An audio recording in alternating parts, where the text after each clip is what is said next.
Good morning, everyone. I'm Simona Proteasa, and I'm going to talk with you today about drug-resistant epilepsy and what can we do to overcome this serious condition. Before we discuss about drug-resistant epilepsy, let's familiarize ourselves with what is epilepsy. Epilepsy, as the majority of us know, is a neurological condition characterized by recurrent seizures. Seizures are due to brief disturbance in the electrical activity of the brain. A person who has more than two seizures is diagnosed with epilepsy. Epilepsy can affect people of all ages, and epilepsy can have multiple causes: neurological infection, stroke, head injuries, genetic basis, brain tumor, brain damage from prenatal or perinatal course, and in the vast majority of the cases, we have unknown etiology.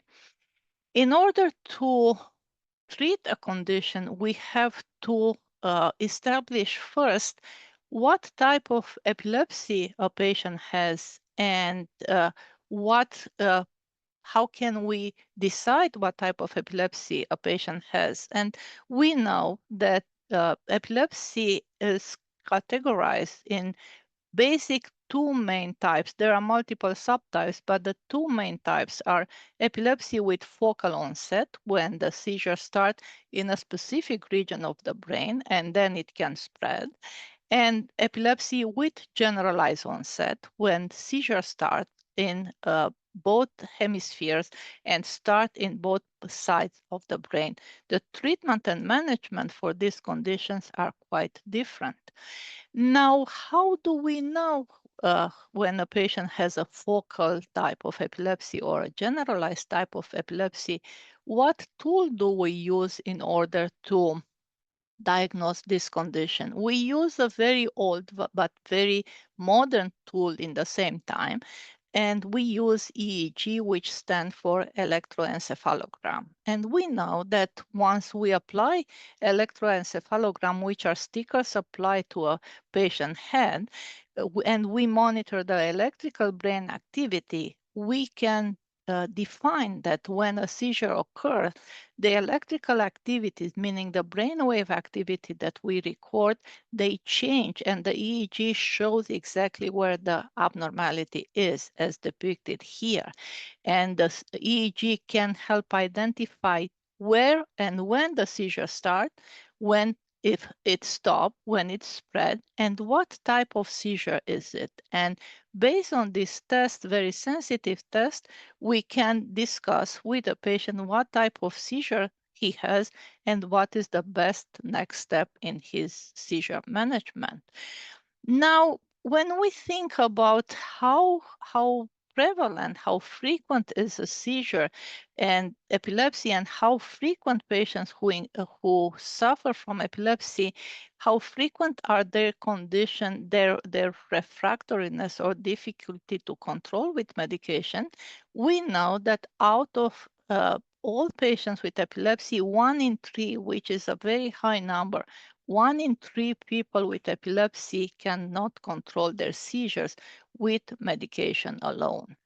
And now, when you cannot control your seizures with medication alone, you are diagnosed with drug-resistant epilepsy. Let's review some of the facts related to drug-resistant epilepsy. So we know that in the United States, we have approximately 3 million of people suffering from epilepsy, and 1 million of them, you can see the chart of our country, and we see that how big of this population of patients who experience seizure despite taking anti-seizure medication. Now, we also know that once you fail first medication and you try a second medication, your rate of success in controlling the seizure with the third, fourth, or fifth medication is less than 5%, a very small number. What does it mean? It means that this is a very frequent condition. And even worse, we know that out of every patients with epilepsy, all patients with epilepsy, only 1 in 5 get specialized care, meaning specialized care in an epilepsy center. And I'm going to discuss with you why it's so important once you fail 2 anti-seizure medication to seek care in a comprehensive epilepsy center where you can get more insight in what's the next best step or the best next medication that you might need to control your seizures. So in summary, um, what do what do you have to do? What do we have to do together in a team when the seizures do not stop? We know already that the seizures who do not stop, the refractory seizures, are very common. 56% of adults with epilepsy still experience seizures despite the fact that they are taking medication. We know that only 1 in 3 adults with refractory epilepsy did not see a specialist in the past year, and actually even more, they didn't see a specialist ever. And then why to see a specialist, and why is it so important to see a specialist when you have uncontrolled seizures? Because a specialist will perform additional testing, and I'm going to show you what. A specialist might change the type of medication that you take, might change the dose or the frequency in which you take the medication. And most important, you are going to be able to come in contact with other patients with epilepsy and learn from a team how to manage epilepsy. For this reason, it is very important to see a specialist. So what might be one of the causes or multiple causes for which patients with epilepsy do not respond to 1, 2, or 3 anti-seizure medication? Let's analyze what happened with the anti-seizure medication once it is ingested by mouth, once it is swallowed, and it reached the stomach. We know that from the stomach, drug is absorbed into the bloodstream. From the bloodstream, both liver and kidney are removing a portion of the drug as the time from the ingestion passes. So in this way, only a specific percentage is reaching the brain via the bloodstream. And this percentage becomes lower and lower depending on the type of medication that you take. That's why, in order to maintain a stable concentration of the medication in the brain, in order to have the highest chance to control your seizure, you have to take the medication as prescribed twice a day, 3 times per day, or once a day, depending on the type of medication that you are taking. So we discuss about drug-resistant epilepsy, and usually once we identify a disease, we think that it is very easy to treat. It's not the case for drug-resistant epilepsy. As you see here, what are the potential mechanisms by which a type of epilepsy becomes drug-resistant? You do see that it ranges. There are various causes for which a type of epilepsy becomes refractory, depending on the etiology, severity, worsening epilepsy pattern, drug target alteration. There are multiple reasons for which a type of epilepsy can become refractory, not to forget about genetic factors, patient predisposition, other drug-related factors. Maybe a patient developed tolerance or intolerance to medication, then the medication has to be changed. There are different inflammatory processes, there are different comorbidities, and their roles, all of these factors are something that comes into evaluation when you see an epilepsy specialist in a comprehensive epilepsy center. You see and you know that there are multiple anti-seizure medications which have been developed exactly in response to this continuous need to control better the seizure, the epilepsy. And you see at how many ports, how many targets these anti-seizure medication have, just because, as we saw, the etiology of drug-resistant epilepsy is very diverse, and these medications are trying to cover all the possibility that by which a synapse in the brain depicted here can become refractory to medication. The largest group of medication that we use are the medication called sodium channel medication that are here in this blue square, and they do target the voltage gated sodium channel. And usually when we pick the second, third, or fourth medication, we pick medication that do belong to different groups. We avoid using medication from the same group. And you can appreciate here where is the synapse. The synapse is the neuronal connection in the brain. And you appreciate here that we try to control the changes that happen prior to the synaptic membrane and then the inhibitory synapse and the excitatory synapse, which is where we try to stop the electrical dysfunction that it is recorded by EEG. We try to stop the electrical dysfunction using different type of medication and different targets. Now, it has been a high interest in this highly refractory condition.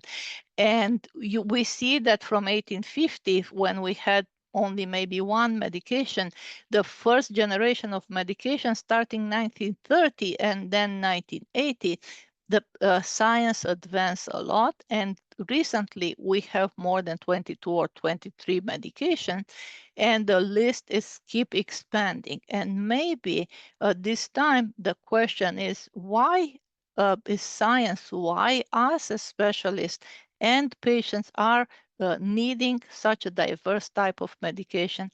The answer is simple. The etiology of drug-resistant epilepsy is very diverse, and we have to anticipate which medication might control them better. Unfortunately, we don't have yet a perfect medication.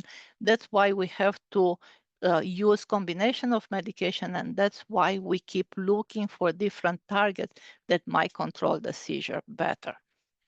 If we look at this chart from a different perspective, starting with 1994, when one of the medication, lamotrigine, was invented, we see that in the beginning were like every 4 or 5 years, and then every year or every 6 to 7 years, we have medications that are FDA approved on the market, with ending in 2022 when ganaxolone was approved for different type of conditions.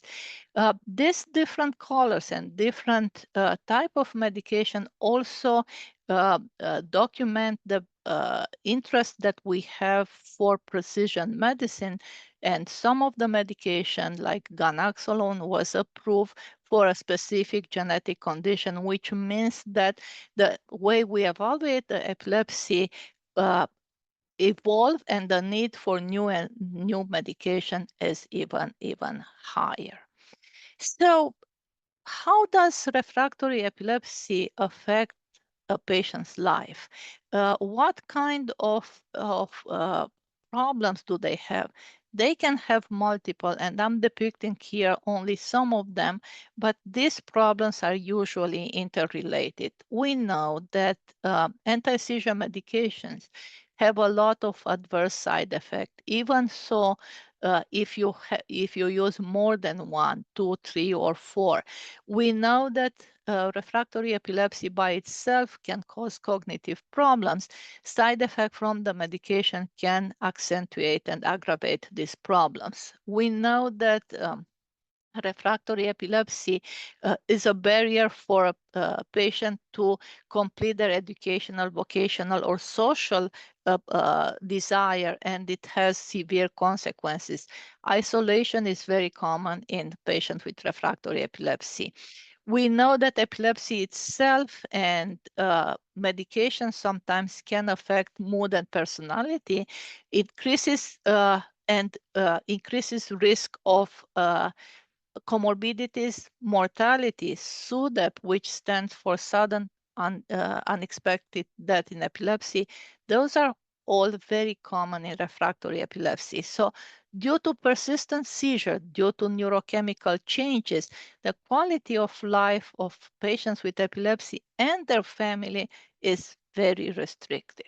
A patient who failed two anti-seizure medications should be referred to a level 4 epilepsy center, which where we do have a lot of modalities in which we can investigate the type of epilepsy and what's the best treatment. And we do use the scalp EEG monitoring that I show you already, and a very, very specialized type of brain MRI, usually 3 Tesla and or 7 Tesla for more for research, with a specific epilepsy protocol in which we try to identify if there are any changes in the brain that might explain where the seizure starts from.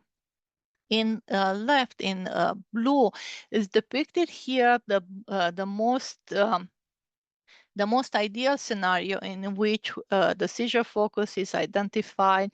It is easily accessible by surgery, either laser or resection, and then the patient is, counseled as such. Sometimes in order to identify this focus, you need also an intracranial video EEG monitoring, where the small electrodes are inserted in the brain and try to localize at very small regions of the brain that trigger seizures. In the majority of the cases, actually, we have scenario 2 and 3 in which we do see that seizures based on the EEG recording and also on the semiology, on the presentation, what a patient does during a seizure, a patient can have more than one seizure type, and more than one seizure type raises the possibility that a patient can have more than one focus. And then the question is, which one can you resect? Usually, if there is more than one focus and in regions of the brain that are carry high functional risk, then we don't think about resection. We think about further investigation like PET-CT, PET-MRI, and we think about discussing cases with additional testing like MEG in epilepsy conference to decide where and how to implant video EEG in order to gather additional information to clarify further where the seizure starts from. And if a seizure, if an epilepsy focus is identifying more than 2 or 3 areas, especially in regions of the brain that are very important for functionality, we do consider neuromodulation instead of resection. We do consider additional medication, dietary therapy. We do have other ways in which we can offer a better seizure control. So to summarize what type of epilepsy surgery we can offer, and then this is not all the surgeries that we can offer, but we do have resective surgery, as I told you, when there is only one seizure focus and it is close to the surface and it can be removed by surgery. That's the resective surgery. We can use laser interstitial thermal therapy, which is the same type as a resective surgery, only that it is minimally invasive and the patient doesn't even have to spend the night in the hospital. When we want to use this minimally invasive therapy, we have to make sure that we have an intracranial monitoring which documents exactly where the seizure starts from. We do have a procedure called corpus callosotomy, which is widely used in pediatric, but recently also in adults, in which the two hemispheres are disconnected via laser. And this procedure is used to control a type of seizure called drop attacks, which are highly refractory to medication. Now, we do have hemispherectomy and functional hemispherectomy depending of the type of disease that one hemisphere of the brain has. And if the hemisphere can be safely removed, then it is removed. If not, it's only disconnected from the other healthier hemisphere to try to avoid the disease hemisphere to affect the properly function hemisphere. We also have, in terms of neuromodulation, I told you if you have more than 2 or 3 foci or places in the brain where the seizures start from, you are not a resective candidate, you are not a surgery candidate in the terms of laser or resection, but you can be a candidate for deep brain stimulation, you can be a candidate for neuromodulation in general. So when I said about the fact that we are looking where the seizures start from, and which is depicted here as called as a seizure hotspot. You see here in the left on the MRI where the seizures start from. You also see that the brain has very important regions that are functionally important. You cannot resect them without a patient having serious consequences. So you have the motor area in red, you have the language area, and you have the visual area in green. So assuming that here in an ideal situation, the seizure hotspot doesn't involve any of these very important region, you can resect this region. But if let's assume that this hotspot is exactly in the motor area or in the visual area, resecting those spots will result in patient being hemiplegic or being unable to see. So that's the moment when, if the seizures start in a region that's very functionally important for a patient, usually we offer type of neuromodulation in which you don't lose function, but you still can have your seizure better controlled. Now, what are the devices that we have for neuromodulation in order to treat epilepsy? We have basically two big groups of devices. One is the vagal nerve stimulator, which is a smaller device that it is implanted in the chest, in the left side of the chest, doesn't involve epilepsy, doesn't involve brain surgery. It is that neurostimulation is applied via the vagus nerve, which is in the neck, and the vagus nerve is going to stimulate the brain. And then we have the brain responsive neurostimulation. There are two types. One is RNS, responsive neurostimulator, or DBS, which stands for deep brain stimulator. And I'm going to show you the size and the way these devices can help controlling the epilepsy. Here in this picture is depicted a vagal nerve stimulator in which you see here a very small battery. The battery life is usually 10 years. And via some wires, they are applied, the neurosurgeon applied them around the left vagal nerve, and then the nerve has termination in the brain, and from this generator, the electrical impulse is going to stimulate the vagal nerve, and vagal nerve is going to stimulate the brain, trying to decrease the hyperexcitability and providing a way of controlling the seizures without interacting with the other anti-seizure medication. It was recently approved also for treatment of depression. Now, this is the tablet and this is the wand that we use to increase or decrease the setting. And this is the battery that it is implanted via a small incision in the left side of the chest. Going further in considering the more invasive type of procedure for more severe types of epilepsy, we are looking at a deep brain stimulator. And you see here the same stimulator like the VNS patients, but they have wires that are implanted that are stimulated according to the stimulation schedule in order to stimulate an epileptic network and to try to decrease the hyperexcitability and to control seizure better. This is a more invasive type of surgery, and very important, it can be applied for patients who have more than 2 or 3 epileptic foci because it doesn't involve any type of resection.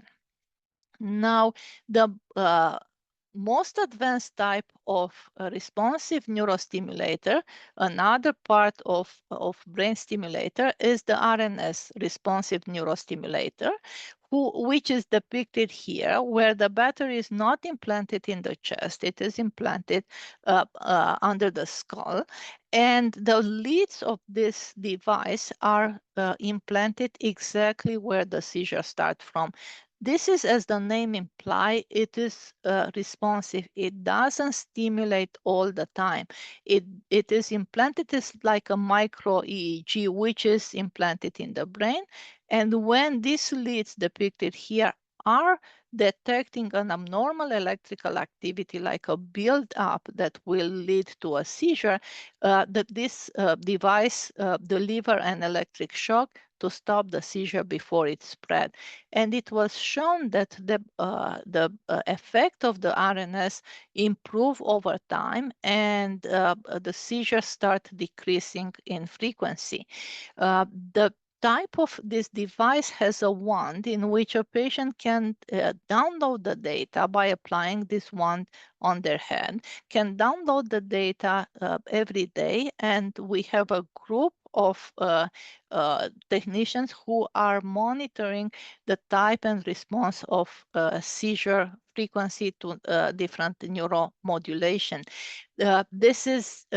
This is very sensitive and requires a patient to have the ability to manipulate electronic devices. And this is the size of the neuromodulator, the NeuroPace modulator.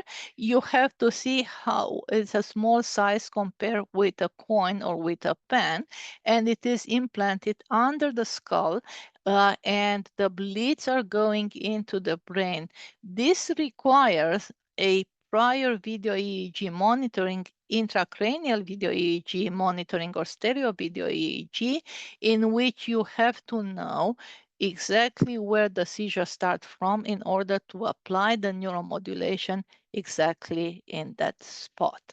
And here you are going to see a patient downloading the data from her RNS to the computer, and you can notice that nothing is visible on the outside. Now, as a conclusion, for treatment, for the treatment of epilepsy and treatment for refractory epilepsy, or to try to prevent transition from an epilepsy responsive type to an epilepsy to a medication refractory type, we have a group of therapeutic approaches: pharmacological, anti-seizure, anti-epileptic medication. We have surgery, resective or laser ablation. We have neurostimulation. We have brain stimulation.